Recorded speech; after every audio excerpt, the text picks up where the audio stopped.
I want you to close your eyes and just think of a moment when you felt like you have done really well. You've actually outdone yourself. It could be when you got a good score in a particular subject, or it could be when you did really well in your school, or you got into a college admission, or you won an award for something. Think of a moment you're very proud of. It is very likely that in that moment you have been able to go through all of these five stages beautifully. If someone were to think of a time when you got into a particular college or a university or a job, it's likely that you spend some time connecting with people over there, understanding what it takes to get there, and understanding all the barriers in the process. And you set a goal for yourself and envisioned yourself making it to that particular place and position, and you meticulously thought about, if there's an entrance exam, how do I prepare for it? Some of you may have given the teacher eligibility test, and others who've gone through an application process to get to where you are. And you may have planned and invested your time and energy to get to cracking. And then along the way, some of you may have taken multiple attempts to be able to get there. And there are many days and months you may have given to be able to make it there. And you may have stopped to see if you're on the track, or if you needed some more attempts and support along the way. So this is something every leader does to be able to achieve big goals that are not so common and obvious. And we'll break it down to say what connect really means. Connect is building meaningful relationships. There's actually a beautiful TED talk, and maybe some of you can put the link on the chat, by someone called Rita Pearson, saying only if your children like you will you be able to actually teach them, and only if there's a meaningful relationship. Uday beautifully shared right at the beginning, saying that there's such a meaningful relationship between him and his teacher, Jay Mishra, who was in the community, and that allowed for him to feel inspired. So being able to form these meaningful relationships with all the stakeholders that affect what happens in a child's life, so children, their parents, other teachers, your school principal or HM, and maybe a corporator in many cases, and so on. So understanding deeply what's at play and everything. Yes, Priya, we will share that link with you. And when you think of the next stage, which is after you've connected and understood people as people, then comes being able to set these bold and big visions and goals alongside them. So if for us to be able to dream of that life free of poverty and filled with love for our students, it means that the students need to be able to achieve really big goals through their time in school. So that's envision. And planning and execution is where the 5 magic questions that Shaheen spoke to you about comes in. And for you to be able to set up a conducive environment in your classroom so that your children are able to learn and grow as intended. And lastly, as you get on this trajectory, being able to reflect on every single thing that comes your way, data, assessments, exams, scores, your own actions, sometimes just sitting down to be able to think of how was today as it in my lessons, how did my teachers experience me, how did my students experience me, and then asking people for feedback and being able to use that to reflect. So at this point, I want to actually give you an example of Jay Mishra, who coincidentally Uday was speaking about, and share a little bit from him. So we have a video of Jay Mishra from 10 years ago. I'm going to play this video for 4 minutes. And as you're watching the video, I want you to ask yourself the questions. What are you seeing Jay say or do or believe that you feel is evidence of leadership? Which of the 5 pillars do you see in his actions? Yeah. And if it helps, you can think of why you think this teacher is actually a leader. And these are the 3 questions that you're sitting with. I'm going to play the video and we're going to watch it together for 4 minutes. I'm going to paste this graphic on chat so everyone has access to it. Okay, with that, we're going to listen to this video for exactly 4 minutes. Like, I want my kids to be disciplined, independent learners. More than 80% of kids are exactly on the track what I want for them. And if they will continue doing it, I'm damn sure they are going to achieve everything in their life. Uh, so I myself like belong to a very like underprivileged family. I was I was there in slum. I have lived my like 8 to 10 years in there in the slum, which we called it as a community so called, and that's why somewhere like I decided to live with my kids. And when I joined my fellowship, I have a list of exams through which I can expose my kids. And then this year, 5 of my students, International Maths Olympiad, they have cleared it with a very awesome rank. Like 2 of them already have a state rank 1, and all of them have international rank under 500, including city rank is also 1. So it's pretty much like the exposure I'm trying to give them. And next year my plan is like all the kids will write this exam and at least 50% will clear the level 1 with a good rank. Last year there was a kid in my class, Piram. When I joined it and I read out the transition document, it is mentioned there that this is one child who never come to school. And then I started talking to Piram that Piram, why you don't come to school? And the day I got the reasons, I found this school very boring. The teaching stuff is very boring, and the very important thing is at 7 o'clock I'm very sleepy and all. I can't manage to wake up at 7 o'clock and come to school. I said, okay dude, let's do one thing. I have given Piram a freedom to come to school anytime. I'm here to teach you, I'm here to lead you, I am here to guide you, right? If you are not interested in studies, we will play together.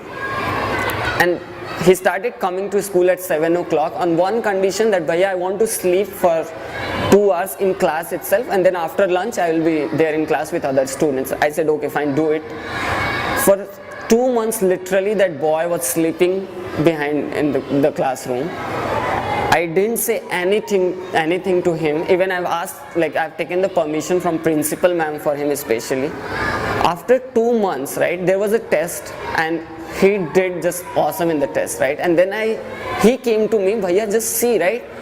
2 hours concentration in class and I can do such, like I'm doing such a good stuff. I said, do it for 4 hours. From the next day, the boy is regular to the school, who every day now comes to school, doesn't matter kitna barish ho raha hai, dhoop hai, thandi pad rahi hai, nothing. He comes to school just every day. Then in one of our class morning meeting, the girl Aditi mentioned that bhaiya, you teach for India, fellows do lot of stuff in their class, but don't you feel bad when you see other classes? And I said, yes Aditi, I feel bad, but what can I do about it? So she said, let's plan a project and do something around it so that we can make sure that every child is happy in this school. I said fine. So my kids gave me homework, a lot of homework they give me, and I love to do those kind of homework. So they have given me a proper like 1 week homework that go plan and then come, and we are going to help you out, right? I said fine. I took 1 week with my HM. I was like, we worked till 4-5 o'clock here in this school to plan just what can possibly be done. I started with a normal class parents meeting, right? I and along with my school principal, we entered in all the parents teachers meeting. They have thrown like a bunch of questions which I was just not able to answer. The questions were like, आप 1 साल से हो कहाँ थे अब तक? Some of parents have this mindset, you cannot change this public education system. This is a government school और ये ऐसे ही चलता रहेगा. I said fine.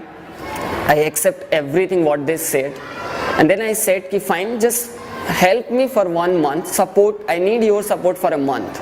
After a month, when I had my first parents conference called Samvad, where all the 360 parents I've invited, luckily all of them turned up, right? 360 parents, I was dealing with them like a back-to-back sessions, and I was the only person who was talking to them on that particular day. And all of them were happy. They were just more than happy, and all of them were shocked, right?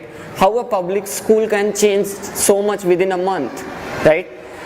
And there I started giving all the credit to the parents, right? The 360 parents, I said, it's just because of you. This school is running because of you and school principal and the teachers and the kids. They are going to stay here. Still, if you want commitment from my side, I have already committed to this community. I am not going to leave Pune until unless this school is going to transform fully. In my first year of fellowship,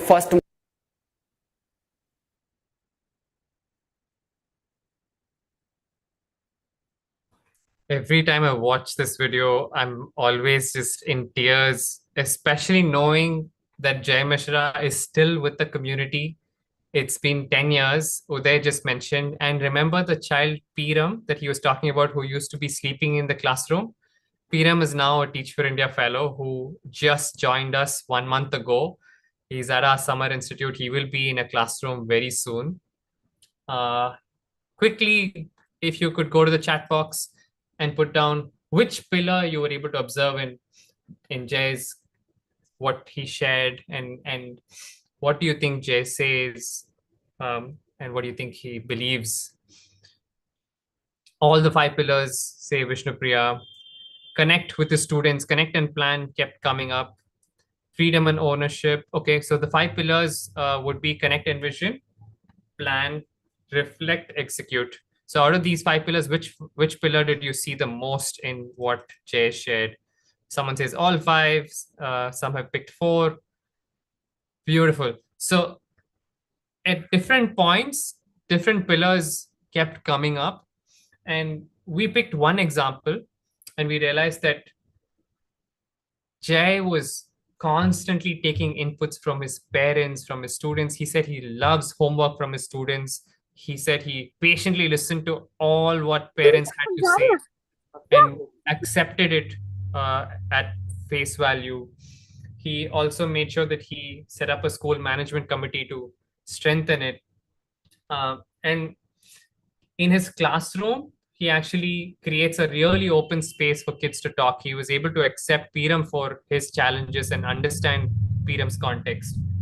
Um, and yeah, so this was just an example of one pillar. And you notice that connect, the pillar actually requires two C's, both compassion and consciousness. And so each pillar has many C's embedded in it already.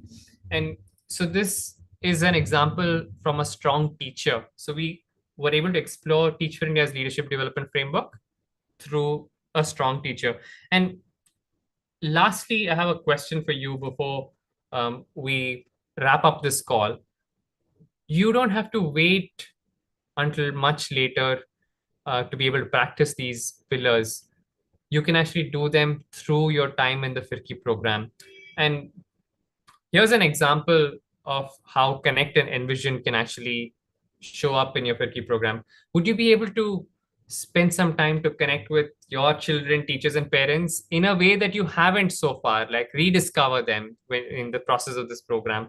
See if you can visit their families, have a meal with them, or just like play with them after school, and explore how their lives look like on a day-to-day basis if you haven't already. And if you have, try to see if you can look at them in new light.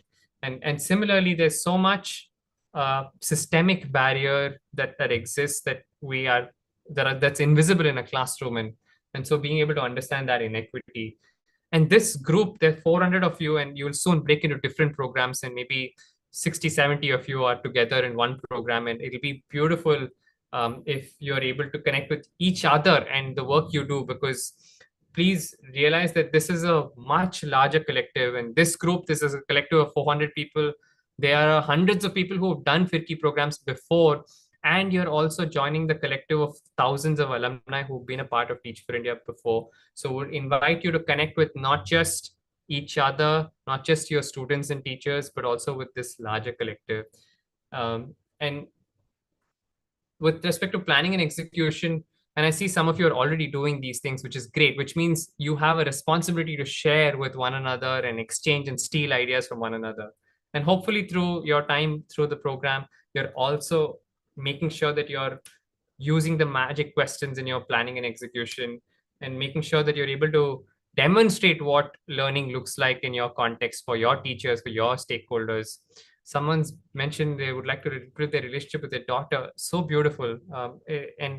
And being able to do so from a place of deep curiosity and respect would be even more compelling. And then for those who joined and who missed the magic questions, we can send you those as post reads after this call. So don't worry about that.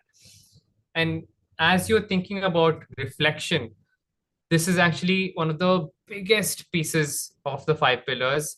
There's a beautiful quote by John Dewey that I remember that I want to offer here, saying, John Dewey, the educationist, the researcher many years ago, actually said that people do not learn through experiences. You can put them through classes, lectures, experiences, but people only learn when they take a few minutes to reflect on how the experience was for them. So, reflection is the most important step in this entire process. And here's how you can reflect throughout your time with Firki. Making sure that you're using your portfolios, whether, I mean, at the end of this call, you could also do a reflection on here's the C I chose. I actually chose curiosity, but and therefore I was curious in the breakouts, in the call. I was actually taking notes, I asked questions. So how did you do with respect to your intention for the call? Did you do what went well? What could have been better? Making sure that you're recording your reflections and your portfolios. We've been inspired by what educators have been writing in these portfolios in the past. So we'd love to see you do this more, and engaging in the calls and assignments and making sure that you're able to reflect with people on the call. And this is an invitation for you to be able to do all this. Lastly, I want you to rush to the chat box. Let's practice reflection right away. In today's call, we spent a little bit time on the 5 pillars. Actually, we even established how teaching and leadership are so connected. And then we looked at the 5 pillars and how we can grow on connect, envision, plan, execute, and reflect, and how that will improve our own commitments to self, other, in India, which ultimately means if hundreds of leaders are operating this way, then the dreams that you actually shared right at the beginning of the call about what you wish for India will be much sooner true than ever before. So quickly rush to the chat box and actually share what is one thing that you are taking away from our time together in the last 45-50 minutes. Thank you so much for sharing. The 5 pillars, says Anchal. Jay's idea is empathy like Jay Mishra. Beautiful. What else do we have? Connect. Practicing the C's, connecting with stakeholders. Intent. That's such a powerful thing. Intention trumps everything else. Everything else flows from your intention.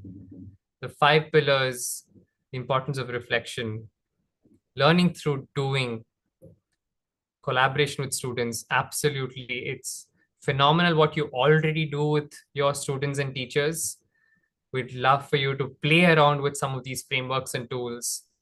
At different points, we'll be able to break it down further through the program, and hope you have a great time going through this program over the next few weeks. All the very best. Thank you so much. I'll see you at the end of the program, hopefully. With that, I'll pass it back to the Firki team. Thank you so much, Ram, for taking us through this specific piece framework. And I think also beautiful point, right? Connect, envision, plan, execute, reflect. Not only in teaching, it's something that you get to apply anywhere that you are. It's leadership, actually a transferable skill in any profession, anywhere. We'll get to practice that also in our life generally. Thank you so much for doing this. Amazing. Dear participants, thank you so much for again staying back for the last 2 hours. We understand with the breakout room, a little bit confusion happened, but we were able to send you the YouTube link. With that, you can watch the session live on YouTube. Ram, again, thank you so much for spending so much time, apart from all the work that you have, spending this much time to prepare